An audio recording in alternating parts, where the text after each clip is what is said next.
بالकुल फिल्मी अंदाज में, और पकड़े भी ये फिल्मी अंदाज में गए।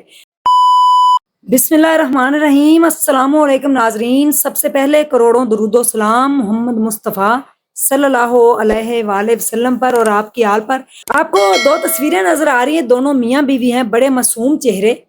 लड़के की उम्र है 27 साल, नाम है साजिद हाशमी, और बेगम की उम्र है जरका, और उम्र है 28 साल। काफ़ी लंबे अरसे से ये लंदन में मुकीम हैं और वहाँ पे बड़ी मेहनत कर रहे हैं, स्ट्रगल कर रहे हैं। अचानक से जो है ये पकड़े जाते हैं और इनको 7 साल के ज़्यादा जो है वो सज़ा सुनाई गई है दोनों मियाँ बीवी को। इन्होंने ऐसा क्या किया है कि ये वहाँ पे इतनी स्ट्रगल कर रहे हैं, मेहनत कर रहे हैं, फिर भी ये पकड़े गए और इनको जो है वो सज़ा सुना दी गई है। ये मासूम चेहरे जो आपको नज़र आ रहे हैं, इन्होंने स्ट्रगल बहुत की है, मेहनत बहुत की है यूके में रहते हुए, लेकिन आखिरकार ये इनकी जो स्ट्रगल और मेहनत है, कई लोगों को तो रिवॉर्ड दे जाती है, इनको जो क्रेडिट मिला है इनकी मेहनत का, वो इनको बड़ा अच्छा मिला है कि आने वाले 7 से 8 साल ये जेल के अंदर गुजारेंगे और आगे लोगों को भी बताएंगे कभी ऐसा काम ना कीजिएगा। पाकिस्तान में तो शायद ऐसा काम लोग करते भी होंगे, लेकिन बाहर जैसे ममालिक में जाकर अगर वो इस तरह का काम करेंगे तो फिर उनका बचना नामुमकिन होता है। इन्होंने फिल्मी स्टाइल के अंदर जो वारदातें की हैं वो सुनकर आप भी चौंक जाएंगे।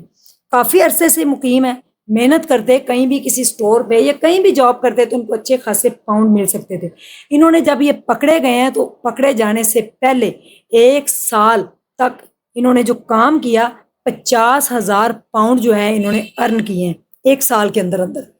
पकड़े किस तरह से गए हैं, ये वारदात क्या डालते थे, बिल्कुल फिल्मी स्टाइल के अंदर। बेगम के नाम पर हस्बैंड जो था वो किराए पे गाड़ी लेता था और 100 जेलों के अंदर इन्होंने जाकर वारदातें डाली। अब जेल के अंदर भी वारदात हो सकती है। ये दिन के टाइम जेलों का मुआयना करते बाहर से जाकर कि किस तरीके से हम जो है जेल के कैदियों से राब्ता करें, और किसी तरीके से इनका जेल के कैदियों से राब्ता भी हो जाता, किसी के थ्रू होता या जैसे भी होता, राब्ता करके फिर उनको ये जो है वो नशियात फ्राहम करते थे, जो भी उनको चीज़ चाहिए होती थी। इनके राब्ते इस तरह से इतने स्ट्रॉन्ग कैसे बने, ये तो अभी इन्वेस्टिगेशन के बाद ही पता चलेगा। लेकिन जब इनको पता चल जाता कि उनको ये चीज़ें चाहिए, तो उसके बाद इन्होंने तकरीबन 3 से 4 ड्रोन खरीदे हुए थे। उस ड्रोन के अंदर ये नशियात और साथ मोबाइल फ़ोन या जो भी उनको चीज़ चाहिए होती थी वो उसके अंदर रखते और उसको ये ऑपरेट करते। जब इन्होंने कैदी को कोई भी चीज़ प्रोवाइड करनी होती तो ये दोनों जो है रेंट पे गाड़ी लेते। गाड़ी जो थी ये अपनी बेगम के नाम पे बुक करवाता, उसका आईडी कार्ड सब कुछ उसके नाम पे करता और गाड़ी ये रेंट पे लेते, बेगम को साथ बिठाता और जेल के पास चले जाते, जिसका इन्होंने दिन के टाइम मुआयना किया हो जाता। रात के बाद ये जाते और वहाँ पे जाकर गाड़ी जेल के थोड़ा दूर खड़ी करके, शौहर जो था बीवी अंदर बैठी रहती और शौहर बाहर निकलकर ड्रोन जो है उसको उड़ाता, और इतना ऊंचा उड़ाता कि सिक्योरिटी की नज़र भी ना पड़े। यानी कि पाकिस्तानियों के दिमाग जो हैं वो बहुत चलते हैं और गलत कामों में मेरे ख्याल में ज़्यादा ही चलते हैं। अगर सही कामों में ये दिमाग चलाएं तो ये पता नहीं कितने, ये जो पाउंड कमाए हैं इससे भी कई लाखों पाउंड ये कमा सकते हैं, लेकिन वो ज़रा मेहनत ज़्यादा करनी पड़ती। ये उड़ाता और सिक्योरिटी की नज़र से दूर ले जाता इतना ऊंचा ड्रोन कि फिर जब जहाँ पे कैदी को बताया गया होता कि जिस जगह पे जिस प्लेस पे उसको चीज़ चाहिए, ये वहाँ पे जाकर फिर वहाँ से गिरती चीज़ें और वो आराम से उठाकर चले जाते। लेकिन हर बार कामयाबी नहीं मिलती और मुमकिन भी नहीं होता कि इंसान हर बार कामयाब हो, और वो भी चोरी के इस तरह के मामलात में। इस तरह से करते करते पुलिस को शक पड़ गया। गिर तो जेल के अंदर ही जाती, लेकिन लोकेशन जो है वो हटके हो जाती कि कई बार इनको कामयाबी ना मिलती। इस तरह वो जो चीज़ें थी वो सिक्योरिटी को मिली, और डिफरेंट जेलों से जब कंप्लेन आई कि लगता है कि कोई जो है इनको चीज़ें प्रोवाइड कर रहा है, क्योंकि इनको चीज़ें कैदियों को कहाँ से मिल रही हैं, इनको मोबाइल फ़ोन भी मिल जाते हैं और इनको ड्रग्स भी इस तरह से मिल जाती है, कहाँ से मिल रही। फिर सीसीटीवी जो फुटेज थी उनको कैमरे सारे चेक किए गए तो पता चला कि एक गाड़ी जो है वो जेल के पास रात के टाइम पाई जाती है, थोड़ी दूर खड़ी होती है। उस गाड़ी का नंबर ट्रेस किया गया, फिर उसके बाद पता चला कि वो गाड़ी जो है रेंट पे, फिर नंबर वगैरह निकाल के तो इनको जब पुलिस ने दबोचा,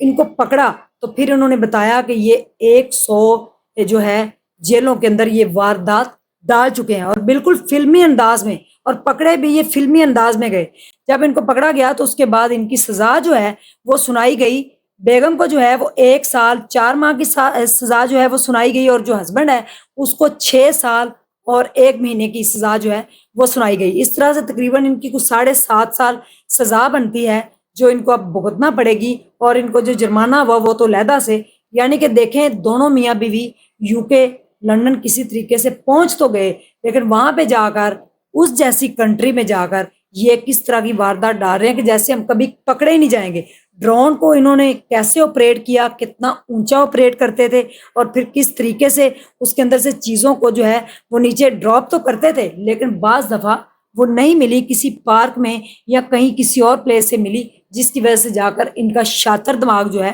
وہ پکڑا گیا۔ انسان جتنا مرضی شاطر ہو جائے، جتنا مرضی وہ جو ہے ایک قتل کر دے کسی کا یا چوری کر لے، لیکن کوئی نہ کوئی کلو ایسا چھوڑ جاتا ہے جس سے قانون جو ہے پھر ان کو پکڑ لیتا ہے۔ تو اب ان کی جو باقی میرے خیال میں زندگی کے 7.5 سال ہیں وہ تو جیل میں سڑیں گے، اور جو 50,000 پاؤنڈ انہوں نے ارن کیے تھے 1 سال کے اندر وہ بھی ان کے لے لیے گئے، اور باقی جو ان کے اور بھی ان کو بھاری بھرکم جرمانہ کیا گیا ہے۔ تو ان کی ضلالت جو ہے وہ علیحدہ سے ہوئی، اور اس طرح سے اب ان کی انویسٹیگیشن ہوگی اور پتہ چلے گا کہ اس جیسی کنٹری میں، لندن جیسی کنٹری میں جیل کے اندر قیدیوں سے رابطہ کیسے ہوا، پھر یہ منشیات کہاں سے آتی تھی، کون ان کو بیچتا تھا، یہ آگے کیسے پرووائڈ کرتے تھے، رابطے کیسے تھے، سیکیورٹی کا عملہ ملوث تھا یا کیا تھا، یہ تو ابھی ساری انویسٹیگیشن ہوگی، لیکن ضلالت جو ہے وہ علیحدہ ہوگی، اور نام ان کا علیحدہ سے خراب ہوا، خاندان سب چیزیں۔ تو انسان ایسے کام ہی کیوں کرے جس میں بعد میں جو ہے جا کر شرمندگی ہو، بجائے اس کے کہ آپ جو ہے وہ اس طرح کے 2 نمبری سے پیسہ بنائیں، تو محنت کر کے پیسہ بناتے، اور اس جیسے ملک میں اگر آپ کچھ گھنٹے بھی کام کریں تو آپ کو اتنے زیادہ پاؤنڈ ملتے ہیں کہ آپ اپنا بڑے اچھے طریقے سے مینج کر سکتے ہیں۔ لیکن 2 نمبری جو ہے وہ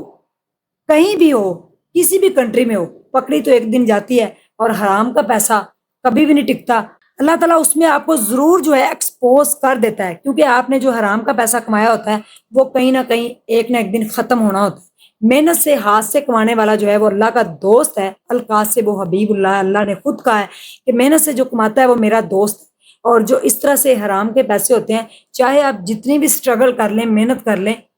چوری کرنے کے لیے بھی تو محنت کرنی پڑتی ہے نا، سٹرگل کرنی پڑتی ہے، لیکن وہ حرام کے پیسے ہوتے ہیں، وہ ایک نہ ایک دن آپ کے نکل جاتے ہیں۔ تو سبق سیکھیں، ایسی سٹوری نہ کبھی سنی ہے اور نہ کبھی دیکھی ہے، چونکا دینے والی یہ جو سٹوری تھی ان دونوں میاں بیوی کی، کس طریقے سے انہوں نے جو ہے اپنے دماغ کا استعمال کر کے ڈرون خریدے، پھر اس کے بعد لوگوں سے رابطے بحال کیے، پھر منشیات جیسا کام۔ تو یہ سزا میرے خیال میں بڑی تھوڑی ان کو سنائی، یہ تو اپنی اپنی کنٹری کا حساب ہے، میرے خیال میں سزا اس سے زیادہ ان دونوں کی بننی چاہیے تھی، تاکہ ان کو پتہ چلتا کہ دوبارہ کبھی زندگی میں ایسا سوچنا بھی نہیں ہے۔ اللہ حافظ۔